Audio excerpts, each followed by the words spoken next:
En la carta de Pablo a la iglesia de Roma, en el capítulo 13, él hace este comentario: la noche está muy avanzada y el día está cerca. Por tanto, desechemos las obras de las tinieblas y vistámonos con las armas de la luz. Andemos decentemente, como de día, no en orgías y borracheras, no en promiscuidad sexual y lujurias, no en pleitos y envidias, antes bien vestíos del Señor Jesucristo y no penséis en proveer para las lujurias de la carne.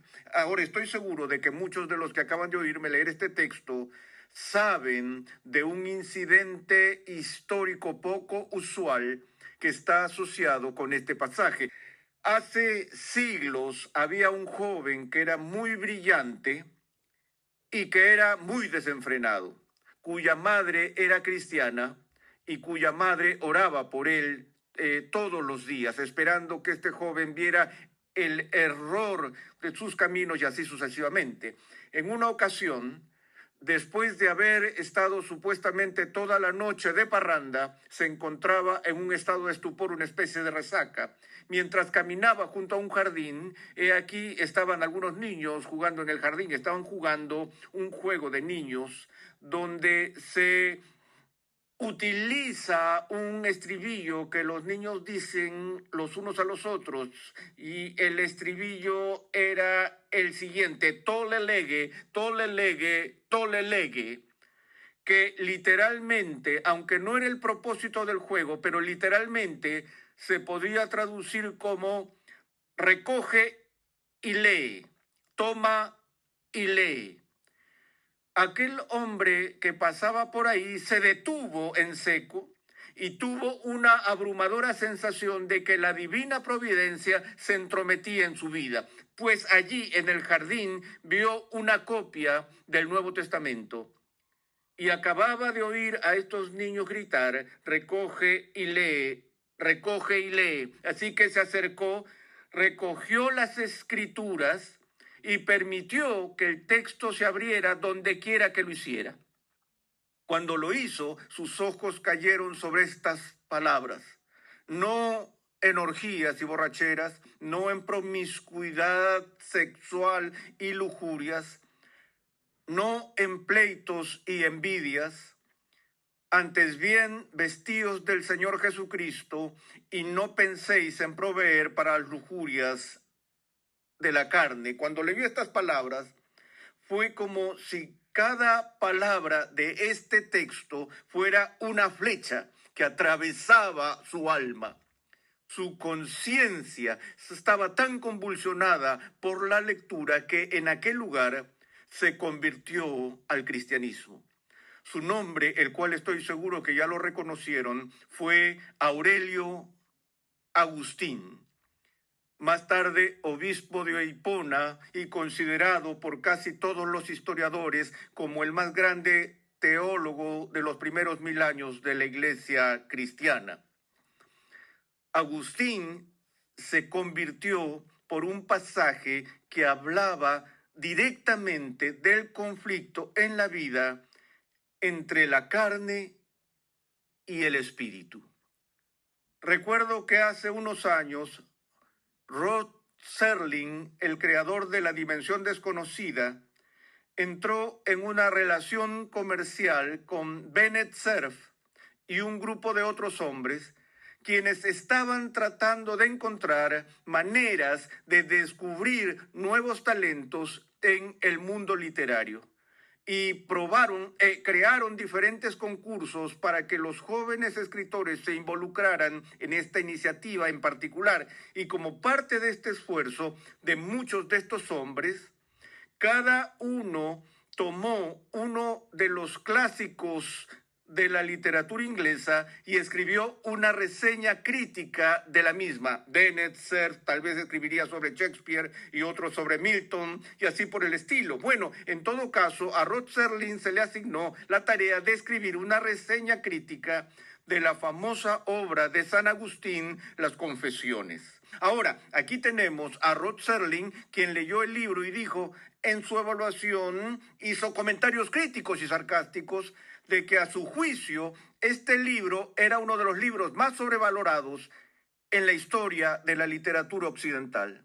Él dijo, simplemente no merece la posición y la fama que ha disfrutado a lo largo de los siglos. En esta crítica, el punto que hizo que fuera tan severo fue que él estaba convencido de que el libro fue escrito por alguien que tenía una preocupación neurótica por la culpa. Y llamó la atención sobre un pasaje en las confesiones que ilustraría su convicción de que Agustín tenía esa preocupación neurótica y adolescente por la culpa. Se refiere a la historia cuando Agustín recordó, ya anciano, las cosas que había hecho en su vida de las que estaba más avergonzado.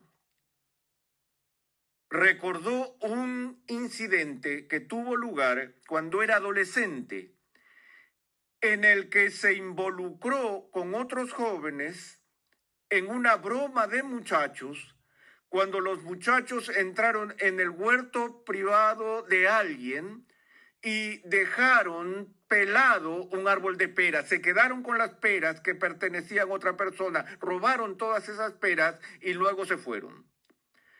Ahora, Agustín, 50 años después, lamenta esta broma de la infancia. Y Rod Serling dice, por favor, Agustín, es decir, ¿qué te pasa?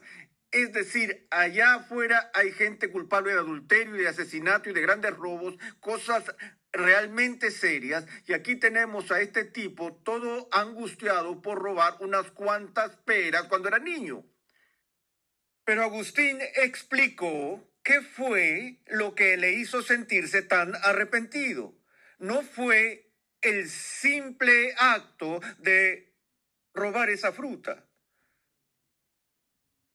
sino que él dijo, al examinar mi vida y considerar las cosas malas que he hecho, que eran malas, puedo ver que había ciertos pecados en los que caí, que aunque no eran excusables, ciertamente eran comprensibles. Sí, Agustín confesó todo tipo de pecados sexuales cuando era joven, engendró hijos ilegítimos y más, y tuvo remordimiento por eso. Él dijo, pero puedo entenderlo, existe un fuerte impulso biológico a involucrarse sexualmente. Y esa tentación puede sucederle a una persona cuando está en un momento de debilidad, así que cualquiera puede sucumbir a ella. Él dijo, eso lo puedo entender, no le excusa, pero puedo entenderlo. Él dijo, puedo entender a un hombre muerto de hambre que robe una rebanada de pan. No creo que un hombre que se muera de hambre tenga derecho a robar una rebanada de pan, dijo Agustín, pero puedo entender la fuerza que lo tentó a hacerlo. Él dijo, sin embargo, yo robé peras cuando no me gustaban las peras.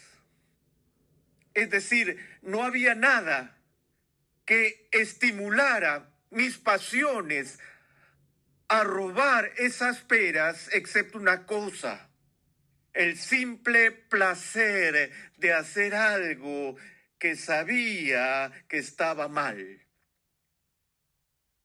Lo que Agustín lamentaba era el ejercicio de su naturaleza caída, de su carne, por el puro placer de hacerlo. Se ha dicho que uno de los delitos más egoístas jamás cometidos es el vandalismo, porque el vandalismo no beneficia a la persona que realiza la acción, sino que se hace por el puro placer de hacer daño a la otra persona o a la propiedad ajena. Y por lo general son personas que ni siquiera las conocen. Tan solo la semana pasada a Juan le dispararon por la ventana posterior de su auto. Cuando llegó la policía dijeron, ¿cuántos casos hay en el vecindario? Había algo así como 50 casos en los que unos chicos conducían de forma temeraria y usaban sus rifles. Solo estaban vaciando sus armas en los autos de la gente, gente que no conocían, gente que no les había hecho nada. No había enemistad, sino que los jóvenes lo hicieron por el puro placer de hacer algo malo a otros. O probablemente, no lo sé, causaron varios miles de dólares en daños a la propiedad de otras personas. Pero, damas y caballeros, eso no es algo que lo hace simplemente la gente salvaje, desenfrenada y malvada. Anoche estaba leyendo una vez más la historia del Holocausto en la Segunda Guerra Mundial. Y particularmente estaba leyendo sobre lo que sucedió en Polonia justo antes de que se estableciera el gueto de Varsovia y se creara el campo de Treblinka, donde se estaban creando las etapas iniciales de la solución final del genocidio. Leí de mujeres que estaban embarazadas en su 9º mes, que se vieron obligadas a ir a los vagones de ganado y dar a luz a sus hijos allí, sin siquiera tener la posibilidad de acostarse, donde la madre y el niño morían.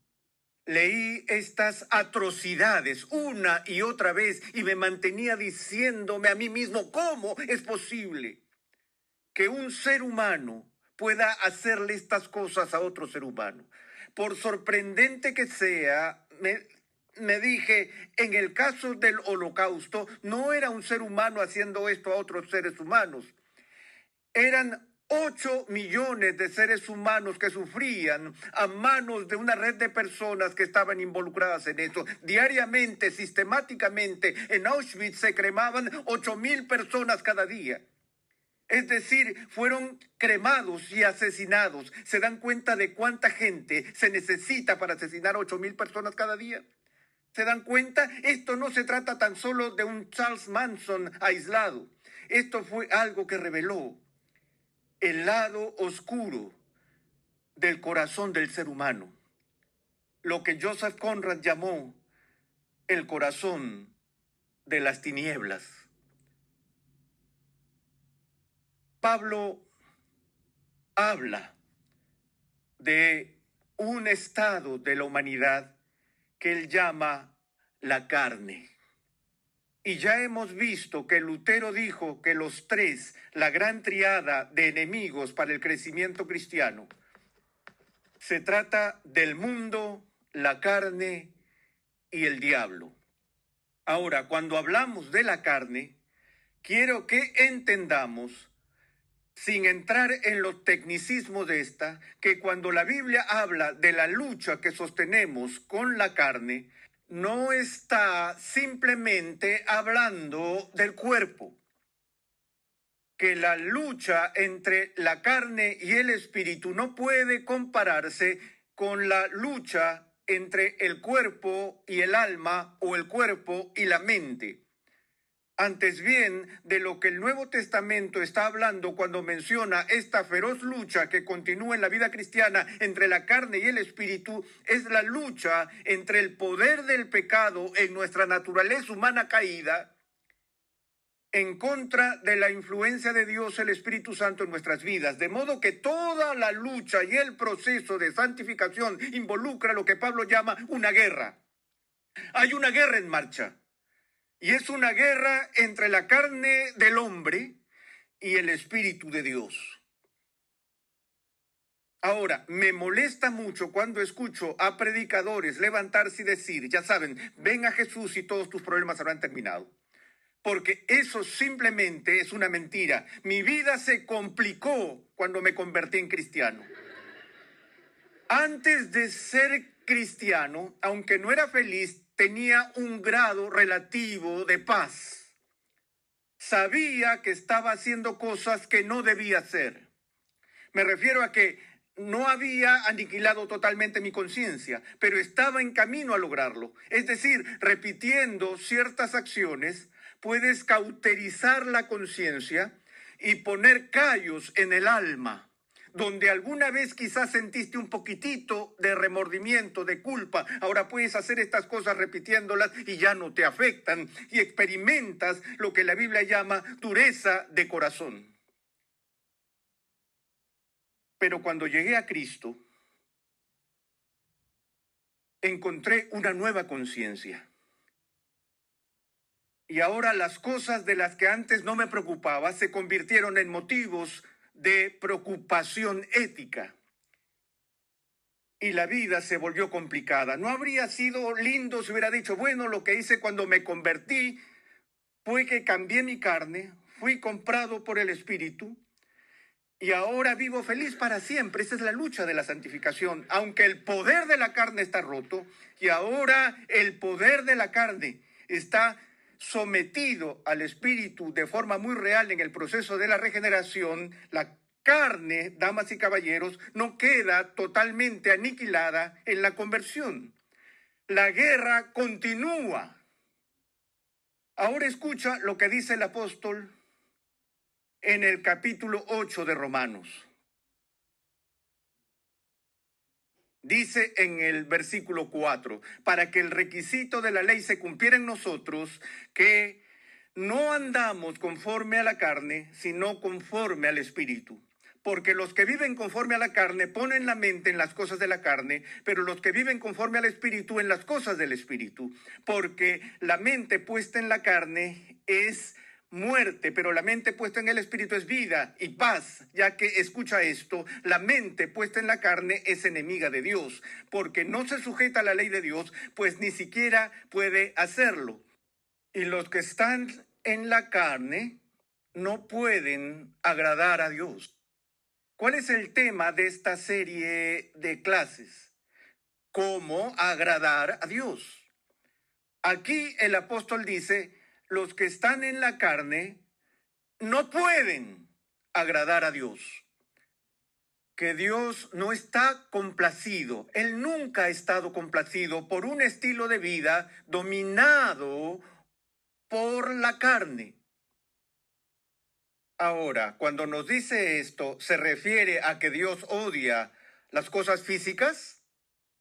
Muy a menudo esa es la forma en que este versículo ha sido interpretado entre este y otros pasajes parecidos. Así que los cristianos creen que ser espirituales significa negar el cuerpo y que cualquier cosa que tenga algo que ver con lo físico necesariamente está mal. Por eso es que hemos visto que surgen incidentes en la historia de la iglesia donde los cristianos se han involucrado en todo tipo de formas rigurosas de ascetismo, formas de abnegación y autoflagelación, donde vas y te escondes en una celda como un ermitaño, te golpeas a ti mismo y dejas de comer y te pones flaco como un alfiler y tomas todo tipo de votos para el celibato, y porque el sexo está mal, no solo fuera del matrimonio, sino también dentro del matrimonio, la comida está mal, cualquier cosa que traiga placer físico se considera incorrecta. Damas y caballeros, eso fue inventado por el maniqueísmo, no por el cristianismo.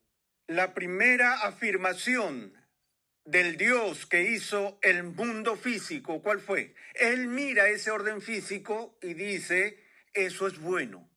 Platón llegó a la conclusión de que todo lo físico está tan lejos del espíritu puro que por su propia fisicidad es imperfecto, y por lo tanto el ideal de los griegos para la redención era el ser liberados del cuerpo. El cuerpo es visto como la prisión del alma. El mundo judeo-cristiano no lo veía así. El cristianismo no cree en la resurrección desde el cuerpo, sino en la resurrección del cuerpo. Por lo que cuando la Biblia habla de la guerra entre la carne y el espíritu, no está diciendo que la materia sea mala y que el espíritu sea bueno. No, no, no. Si miras en Gálatas, donde Pablo expone las obras de la carne, ¿qué dice? Las obras de la carne incluyen cosas tales como borrachera, inmoralidad, impureza. Ahora hagamos una pausa ahí por un momento. Esas cosas indicarían ¿qué? Pecados físicos. La borrachera es algo que sucede cuando tenemos apetito físico, un deseo físico de alcohol, nos excedemos en esas cosas y nos emborrachamos, sin duda podemos ver la conexión entre el cuerpo y la acción allí. El adulterio es un pecado físico, es sucumbir otra vez a los instintos biológicos y pasiones donde Dios ha dicho no. Pero si miras esa lista, él sigue y habla de mentir, envidiar, odiar. Ahora, obviamente no puedes mentir, envidiar y odiar fuera de tu cuerpo, pero esas no son acciones físicas. No es cierto. Tienen que ver con actitudes y disposiciones del corazón. Observa esto. La envidia. Mencioné antes el pecado del vandalismo.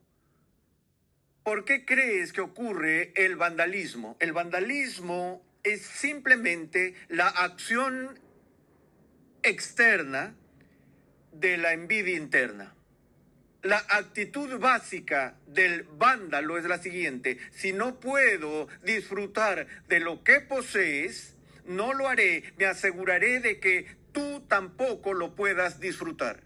No lo roba solo para sí mismo, sino que lo destruye para que nadie más pueda disfrutarlo.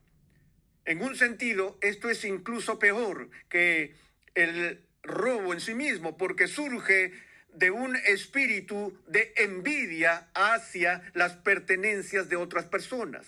¿Tienes idea de qué tan destructiva, por ejemplo, es la envidia para las relaciones humanas?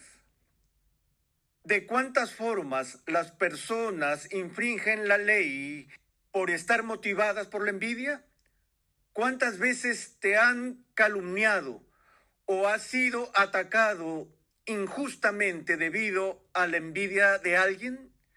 ¿Alguna vez te preguntaste por qué Dios, en su orden de prioridades, Dios pone la envidia en los primeros 10 puestos de la ley? No codiciarás. El Nuevo Testamento nos enseña que si alguien más recibe un beneficio, algo bueno le sucede, se supone que debemos alegrarnos de su buena fortuna, en lugar de alegrarnos por su caída. Hay una expresión cínica en el golf. No me gusta, pero dice así: cada tiro de golf hace feliz a alguien. Cada tiro de golf hace feliz a alguien. Si alguien manda la bola al agua, no lo hace feliz a él, pero ciertamente se hace feliz a su oponente.